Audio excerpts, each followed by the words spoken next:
B Ed చేసిన వాళ్ళు కాదు, డిఎడ్ చేసిన వాళ్ళు కాదు, టీచర్ ట్రైనింగ్ చేసిన వాళ్ళు కాదు, అంతా గంజాయి బ్యాచ్ అనేది వాళ్ళకి చేస్తారు. ఎవరు? నేనేమైనా గంజాయి బ్యాచా? మొన్న మా ఇంటి మీదకి వచ్చిన వాళ్ళు గంజాయి బ్యాచ్, మొన్న దౌర్జన్యం చేసిన వాళ్ళు గంజాయి బ్యాచ్. మేము డిఎస్సిలో తీవ్రమైన అన్యాయం జరిగిందనేటువంటి ఉద్దేశంతో పెద్ద ఎత్తున రాష్ట్ర వ్యాప్తంగా ఉద్యమ రూపాన్ని ఇస్తున్నాం. మొన్న స్టూడెంట్స్ పెద్ద ఎత్తున స్పందించారు. స్టూడెంట్స్ యూనియన్ తరపున మేము చేశాం. అదేవిధంగా రేపు యువజన విభాగం తరపున చేస్తున్నాం. దానిలో వాళ్ళు రాలేదు, వీళ్ళు రాలేదు, గంజాయి బ్యాచ్. నిజంగా డిఎస్సిలో పాల్గొన్న వాళ్ళు ధైర్యంగా ఉద్యమం చేసే పరిస్థితి ఉంది. మేం చేయడానికే మా మీద కేసులు పెడుతున్నారు. ఇంకా వాళ్ళు చేస్తే ఊరుకుంటారా? వాళ్ళ తరపున మేము చేస్తున్నాం, ధైర్యంగా చేస్తాం, ఇంకా చేస్తాం. దానిలో ఏ సందేహం లేదు. నిన్న ఎవరు గంజాయి బ్యాచా? ఎవరున్నారు గంజాయి బ్యాచ్? చెప్పమనండి. పిచ్చి మాటలు మాట్లాడుతూ ఉన్నారు.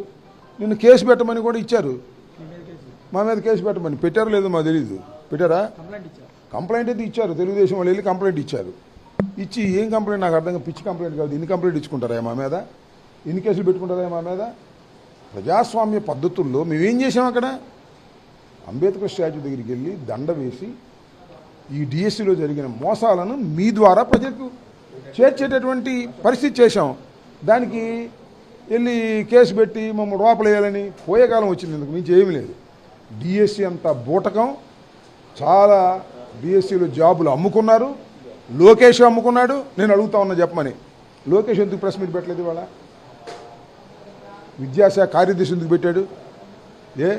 లోకేష్కు నోరు లేదా? చెయ్యి అన్న డబ్బులు తీసుకోవడానికి చెప్పాలిగా ఎడ్యుకేషన్ మంత్రి. మేము చేసిన ఆరోపణలకు సమాధానం చెప్పలేక ఒక ఐఏఎస్ అధికారిని పురమాయించారు. ఐఏఎస్ అధికారి చెప్పాడు, అది వేరే విషయం. పాప ఆయన ఏం చేస్తాడు? ప్రభుత్వం ఏం చెప్పమంటే చెప్తాడు.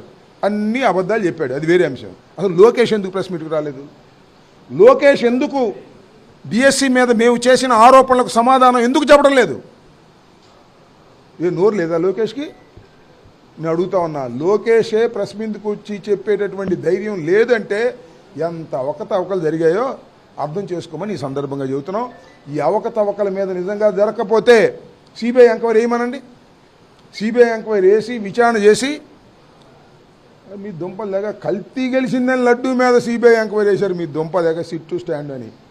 ఇవాళ 16,000 ఉద్యోగాలను మీరు రిక్రూట్ చేసే కార్యక్రమంలో దగా చేసి నిరుద్యోగుల్ని మోసం చేసి స్పోర్ట్స్ సర్టిఫికెట్లని ఎవడికి పడితే వాడికి స్పోర్ట్స్ సర్టిఫికెట్లు ఇచ్చి, ఆట తెలియని వాడికి కూడా స్పోర్ట్స్ సర్టిఫికెట్స్ ఇచ్చి వాళ్ళకు ఉద్యోగాలు ఇప్పించి డబ్బులు కాజేసినటువంటి లోకేష్ ప్రెస్ మీట్ రావడానికి భయపడి ఐఏఎస్ అధికారిని పంపించే దీనస్థితికి వెళ్ళిపోయాడంటే దీనిలో ఎంత ఘోరం జరిగిందో నేను ప్రత్యేకంగా చెప్పాల్సిన అవసరం లేదు. మేము గంజాయి బ్యాచ్ కాదు, అనవసరంగా ధర్నాలు చేసే బ్యాచ్ అంతకంటే కాదు. ధర్మం కోసం, న్యాయం కోసం మీరు ఎన్ని కేసులు పెట్టుకున్నా వీ డోంట్ కేర్. ధర్నాలు చేస్తాం, ప్రజల దృష్టికి తీసుకువెళ్తాం. కూటమిని కూకటి వేళ్లతో పెకలించేంత వరకు మా ప్రజా ఉద్యమాలు కొనసాగుతూనే ఉంటాయి. మీరు కేసులు పెట్టుకుంటే పెట్టుకోండి, మాకు అభ్యంతరం లేదు. మాట్లాడితే కేసులు పెడతారు, మీరు మాట్లాడితే దాడులు చేశారు. మేము ఎక్కడ మాట్లాడగలుగుతాం సార్? మా తరపున మీరు మాట్లాడండి సార్ అని ప్రాధేయపడి చెప్తున్నారు. ఇవాళ ఉద్యోగాలు రానటువంటి వాళ్ళు, మోసపోయినటువంటి వాళ్ళు, ఉద్యోగం వస్తుందని ఆశించిన వాళ్ళు, చాలా దుర్మార్గం. ఇవాళ అటెండ్ అయినటువంటి వాళ్ళు వాళ్ళ కంప్లైంట్ ఇవ్వలేదంటున్నారే. 33,000 కంప్లైంట్స్ వచ్చాయంట. దానికి ఏదో తూతు మనం చేసి కొట్టిపోత పారేశారు. ఎవరు అడుస్తారు పాపం? ఇవాళ ఒక నిరుద్యోగి డిఎస్సి ఎగ్జామ్ రాసిన వ్యక్తి ఉద్యమం చేయగలిగే పరిస్థితి ఉందా ఇవాళ రాష్ట్రంలో? ఒకవేళ చేసి గొంతెత్తి ఏం చేస్తారు? అతన్ని కేసులు పెట్టరు, ఇరికించరు, లోపల పడేయరు. ఆ భయంతో వాళ్ళు ఉన్నారు. వాళ్ళందరి భయాలు పోగొట్టే విధంగా వారి సమస్యని మా సమస్యగా భావించి మేము విద్యార్థి సంఘం నుంచి, అదేవిధంగా యువజన విభాగం నుంచి పెద్ద ఎత్తున ఉద్యమాలు చేస్తాం, చేసి చూపిస్తాం. సిబిఐ ఎంక్వైరీ వేసేంత వరకు ఈ ఉద్యమం ఆగదని కూడా ఈ సందర్భంగా చెప్పదలుచు.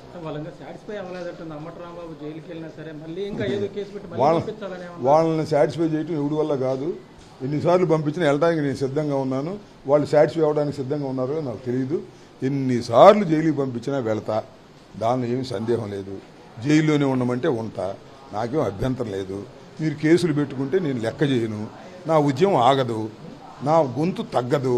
మీరు కేసులు పెట్టిన కొందికి నా గొంతు పెరుగుతూనే ఉంటుంది. ఇది మాత్రం చాలా స్పష్టం, దానిలో ఏ విధమైన సందేహం లేదు. అంటే మరి చాలా మంది ధర్నాల్లో ఉన్నప్పటికీ కూడా అంబటి రాంబాబు పేరే ఎందుకు ప్రస్తావిస్తున్నాడు? మీరు ఏమైనా వాళ్ళ కల్లా పోతున్నారా? ఏమో నువ్వు అంటున్నావు కదా, చంద్రబాబు కల్లోకి వస్తున్నామో లేకపోతే లోకేష్ కల్లోకి వస్తున్నామో, వాళ్ళ ఇష్టం అండి. వాళ్ళ ప్రభుత్వం 2 సంవత్సరాలు అయిపోయింది, 3 సంవత్సరాలు ఉంది. నిన్న చాలామంది ధర్నాలో పాల్గొన్నాం, ఎమ్మెల్సీలు పాల్గొన్నారు, నేను పాల్గొన్నాను. నన్నే టార్గెట్ చేస్తున్నారు. చేసుకో, నాకు సంతోషమే. నన్ను టార్గెట్ చేస్తే నేను భయపడతానా? భయపడను కదా.